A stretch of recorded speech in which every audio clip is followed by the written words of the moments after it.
Morning everyone, mga idol, mga lods, nandito na po na naman ako sa area, sa papunta na naman ako sa trabahoan ko, sa Babuyan. Mga idol, yung in-upload ko na nandoon ako sa bundok. Nandoon ako sa bundok. Hinahanap ko yung anak ko. May nagsabi, ba't daw hinahanap ko sa bundok? Ano naman daw ang mangyari sa akin? Upo muna ako, idol, kasi nahinga ako. Makipag-usap muna ako sa inyo, Makipag-usap muna ako sa inyo saglit. Ganito kasi yun. Ano ba yan? Wait lang ha. Ano ba yan? Ganito na lang. Hawakan ko na lang ang cellphone. Ganito kasi yun mga ka-idol, Pumunta ako sa bundok kasi malapit lang kami sa bundok. Tingnan nyo ang paligid namin. Ayan. Malapit lang kami. Tapos yung anak ko, hindi na maintindihan yung ugali niya, Umaalis na lang na walang paalam. May nagsabi na mga viewers ko, bakit hindi ko daw nabantayan? Mga idol, ipaliwanag ko sa inyo, sa sobrang busy ko, hindi ko na ang anak ko. Akala ninyo na matino pa ang pag-iisip niya. Bigla na lang umaalis ba? Naintindihan nyo ba yung wala na sa pag-iisip? Yun. Kawawa naman po kung talian ko po siya. Kasi kung kayo ang ina, maawa kayo sa inyong anak. Akala ko po ay hindi na siya aalis kasi tumutulong na po siya sa akin na mag dito sa Babuyan, kung ano ang mga gawain ko.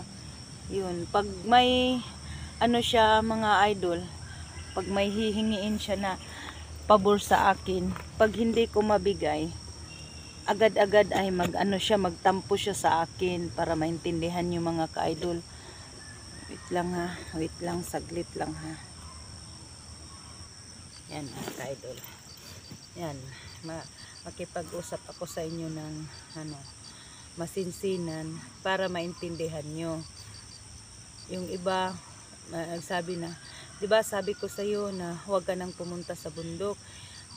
Hindi naman ako pumunta doon sa bundok na makipaglaban ako sa mga bandido.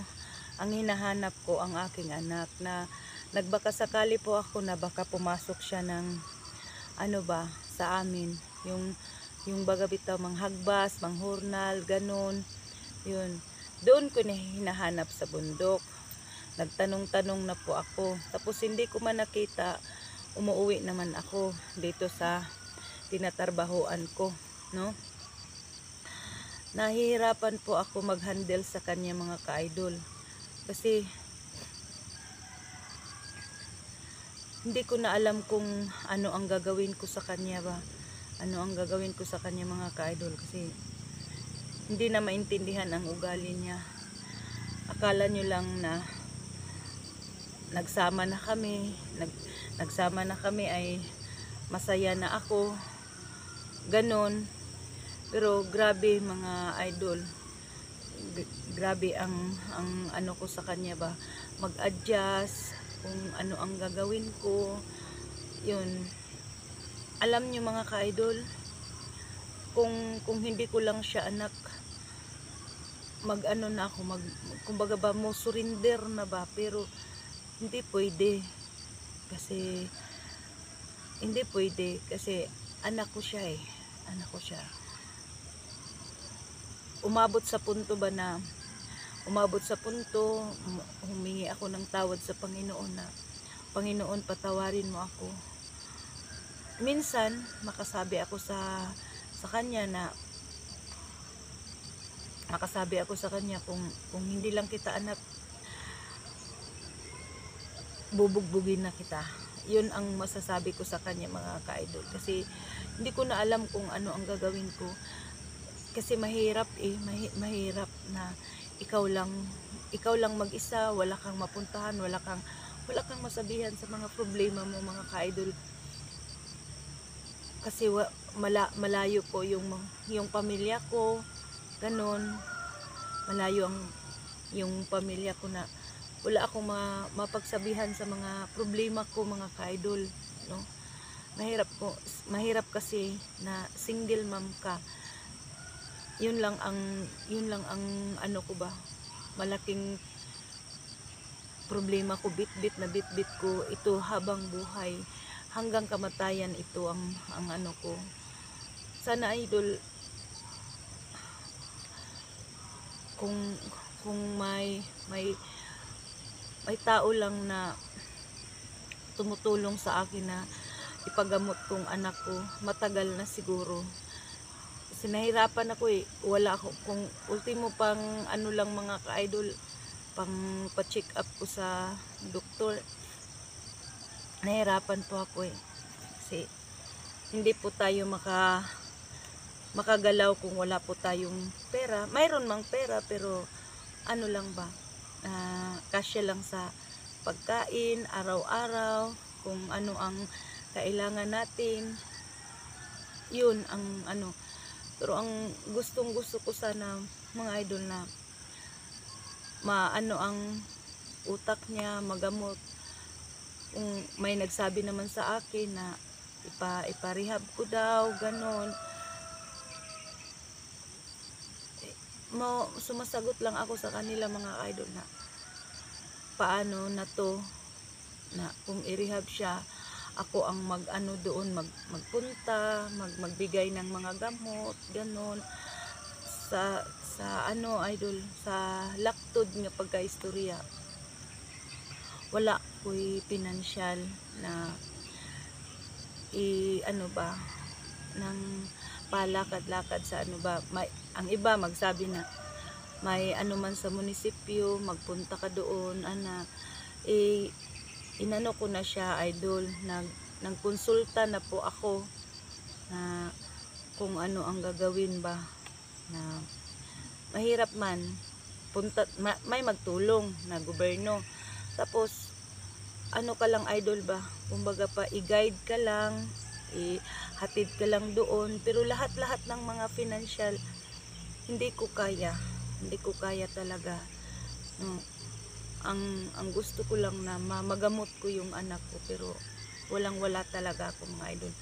Nagtrabaho na po ako, pero kulang po, no?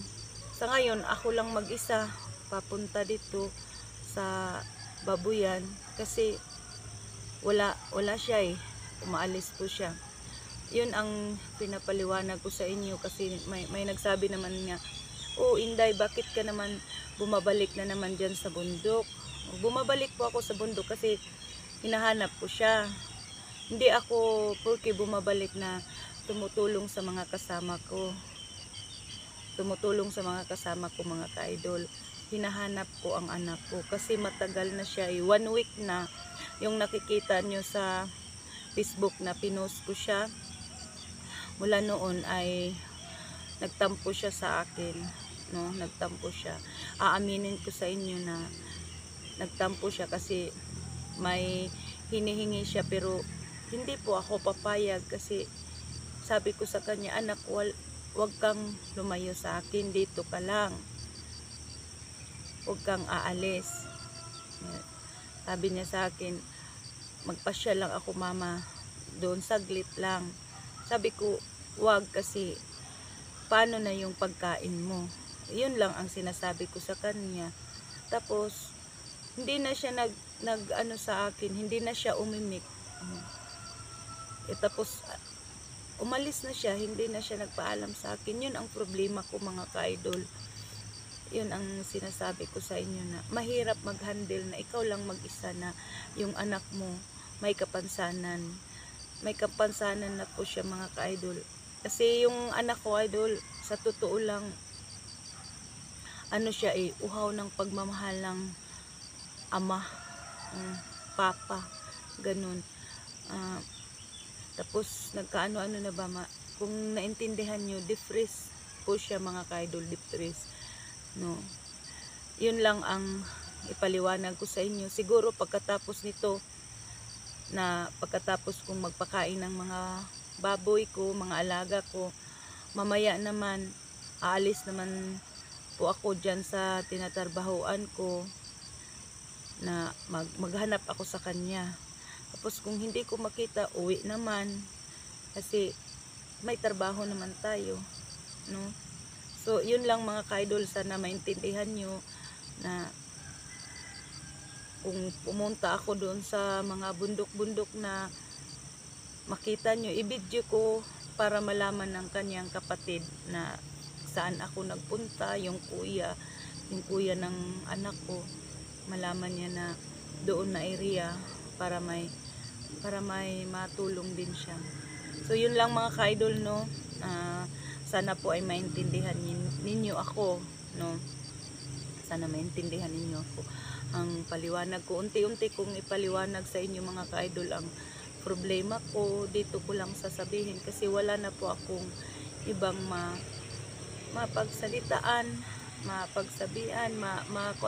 maghingi ako ng advice sa inyo mga ka-idol, kung ano ang ma-advise niyo sa akin.